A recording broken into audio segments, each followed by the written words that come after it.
Jose Cortina. I'm a professor of industrial and organizational psychology at George Mason University in Fairfax, Virginia.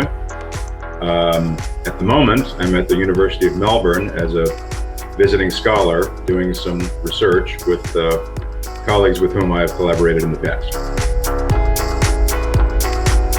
I did my graduate work at Michigan State University and my undergraduate at Tulane.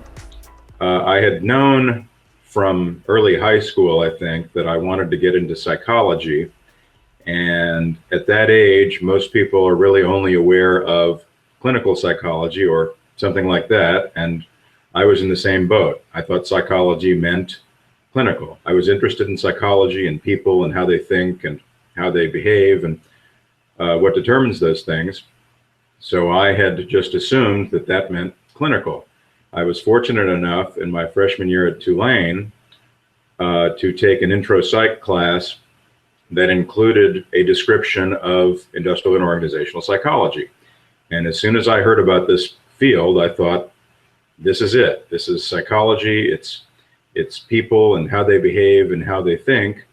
But it's people just going about their work lives. And IO psychology is the science of what makes people tick in the workplace. So that's what got me started. The more I learned about it, the more I liked.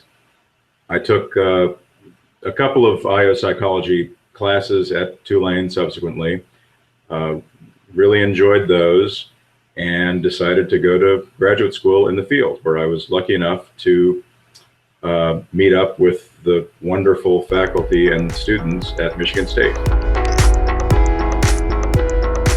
I was lucky enough to be able to take some graduate statistics classes at Tulane from a guy named Bill Dunlap, who was one of the icons of data analysis in our field.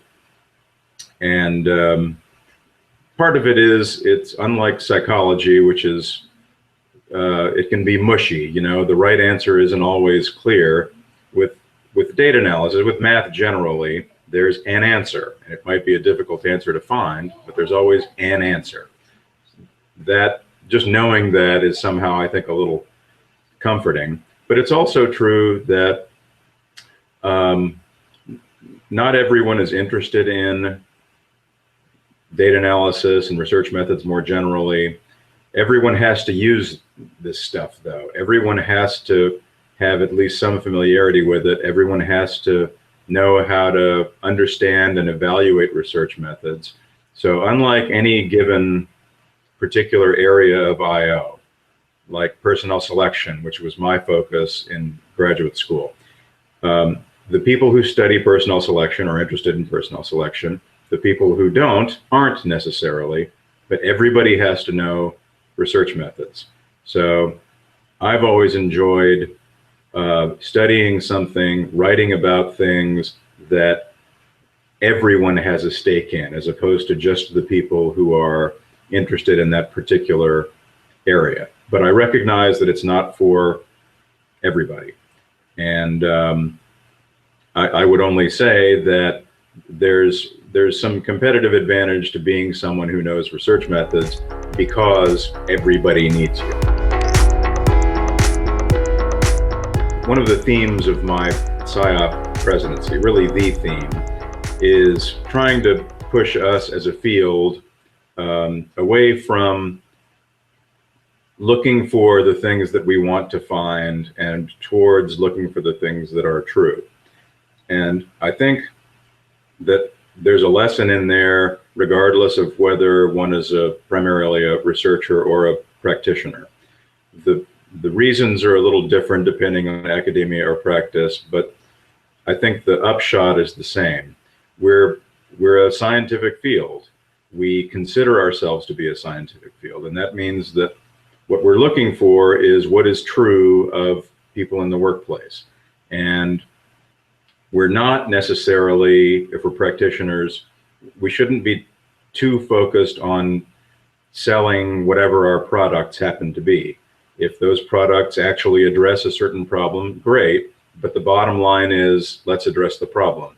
And on the research side, my interest should not be in finding support for my pet theory. My interest should be in figuring out when and whether that theory actually applies, and coming up with better and better ways of testing that theory and refining that theory and deciding which bits of it actually work and which bits of it don't, figuring out what the boundary conditions are for the elements of that theory. Whether one's focus is primarily research or practice, because we're a scientific field and we sell ourselves as a scientific field, we have to remember that the bottom line, the end result that we're actually striving for, is figuring out what is true of people in the workplace.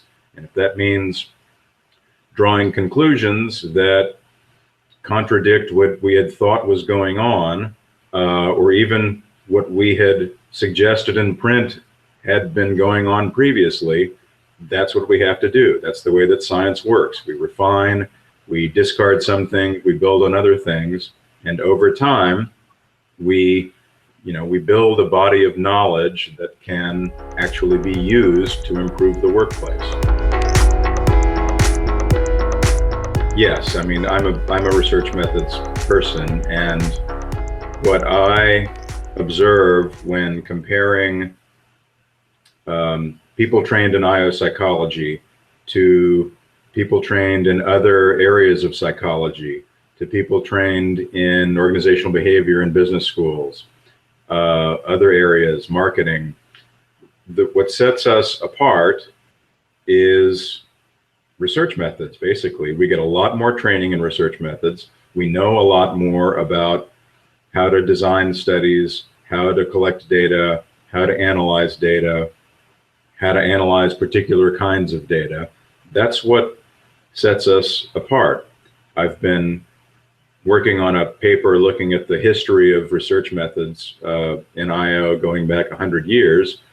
And when the field was really just beginning a century ago, what was clear was the field was started by people who really wanted a more systematic way of understanding people in the workplace. So they were trying to get beyond the sort of philosophical approach of people like Sigmund Freud, and trying to come up with ways to discover how people operate at work that's more systematic than just guys sitting around in armchairs and thinking about what must be true. I think that I hope that that will continue to be true in the future, that what will set us apart is our desire to be better than everybody else at collecting and analyzing data. So the advice that I would give to anybody is, whether you're keen on math or not, realize that what sets this field apart is that more systematic approach to understanding the world, by collecting data in a more sophisticated way, by analyzing data in a more precise way, and by understanding how those data actually relate back to genuine issues in the workplace.